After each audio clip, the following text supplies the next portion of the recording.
Hello everyone, welcome back to my YouTube channel Bindas Pinky. নতুন এটা ভিডিওত আপোনালোকক সকলোকে স্বাগতম জনাইছো আৰু যেহেতুকে আকৌ এবাৰ বুকু কপাই যোৱাৰ দৃশ্য আকৌ এক দুৰ্ঘটনা আপোনালোকে হেকলৈকে ভিডিওটো চাই থাকক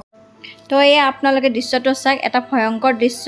আৰু চাওক আজিকালি এনেকুৱা হৈছে যাতে যত মানে অকমান পানী থাকে ঝৰ্ণাবিলাকত আৰু হঠাতে পানী এনেকৈ অহা কৰিছে আৰু কিয় এনেকুৱা হৈছে বহুত দিনৰ পৰা হেতু মানে কোনে গম পোৱা নাই যেহেতুকে চাওক আজি ইমান গিটা ভিডিও আপোনালোকৰ আগত আগবঢ়াইছো আৰু চাওক সকলো ভিডিওতে এনেকৈ যে হঠাৎ পানী কম থাকে আৰু হঠাৎ পানী কেনেকৈ বাঢ়ি আহে আৰু মানুহবোৰ এনেকৈ তাত ফসি যায়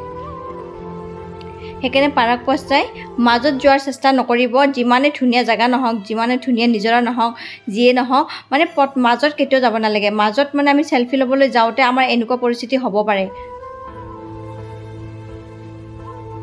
তো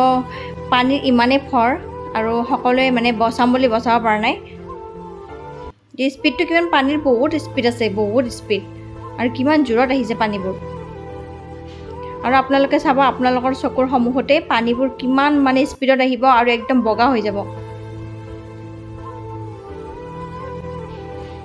আৰু সকলোৱে তেওঁলোকক এনেকৈ বচাবলৈ ৰখি আছে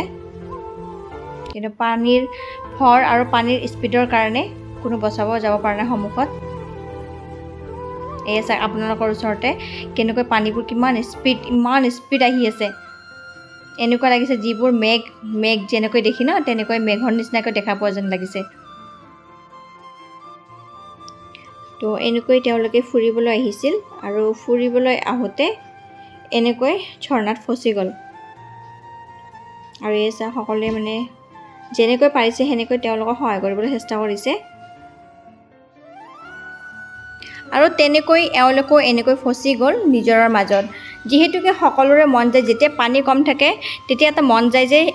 অকমান আগত যাও অকমান সেলফিটো ভাল আহিব আৰু অকমান আগত যাও সেলফিটো ভাল আহিব আৰু তেনেকুৱা কৰি আমি কোনখিনি ঠাইত যাই পাও আমি নিজে গম নাপাও তেতে হেনেকৈ হৈছে আৰু এনেকৈ যে হঠাৎ এনেকৈ পানীবোৰ আহি যাব কোনোৱে গম নাপায় আৰু তেওঁলোকে এনেকৈ এনজয় কৰি আছিল আৰু এই এনেকৈ এনজয় কৰি থাকোতে মাজত এনেকৈ ফসি গৈছিল আৰু যেহেতুকে সকলোৱে বছৰ মানে বহুত চেষ্টা কৰি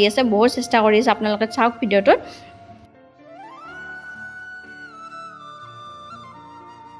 আৰু ইয়াৰে মাজতে এটা কথা ক'ব বিচাৰিম যে লোনাৱালা যেটো ঘটনা হৈ গৈছিল ভাৰত জুকৰি গৈছিল আৰু সেই ঘটনাটো হৈ যোৱাৰ পিছতে বাৰে এনেকুৱা ঘটনা সম্মুখত দেখিবলৈ পাই আছো আৰু চাক যেনেকৈ লোনাৱালাত এই ঘটনাটো হৈ গৈছিল তেনেকৈ সেম টু সেম ঘটনা সম্মুখত আহি আছে আপোনালোকে চাওক যেনেকৈ তেওঁলোকে পাথৰৰ মাজত থিয় হৈ সেলফি লবলৈ যাওতে এনেকৈ ফসি গৈছিল নিজৰাৰ মাজত আৰু দৃশ্যটো চাওক ইমান পানীৰ ফৰত সকলোৱে তেওঁ মানে মন প্ৰাণ লগাই মানে তেওঁক বচাবলৈ চেষ্টা কৰি আছে আৰু চাক তেওঁ পানীৰ ভৰটো ৰখাব নোৱাৰি তেওঁ এনেকৈ পিছলি আহিল আৰু পিছলি আহা মানে তেওঁৰ ভালে হ'ল যে সকলোৱে তেওঁ এই ঘটনাটোৰ পৰা ৰক্ষা কৰিব পাৰিলে আৰু তেওঁৰ প্ৰাণটো বাচি গল তেন্তে এয়া সকলোৱে সাৱধান হওক কাৰণ এনেকুৱা ঘটনা বহুত আহি আছে সন্মুখত যেহেতুকে এবাৰ পানীৰ আতংকই বহুত দুৰ্ঘটনাৰ সৃষ্টি কৰি আছে সেই কাৰণে সকলোৱে সজাগ হওক সচেতন হওক আৰু যদি ভিডিওটো চাই ভাল পাইছে প্লিজ লাইক কমেন্ট শেয়াৰ লগতে সাবস্ক্ৰাইব কৰি দিয়ক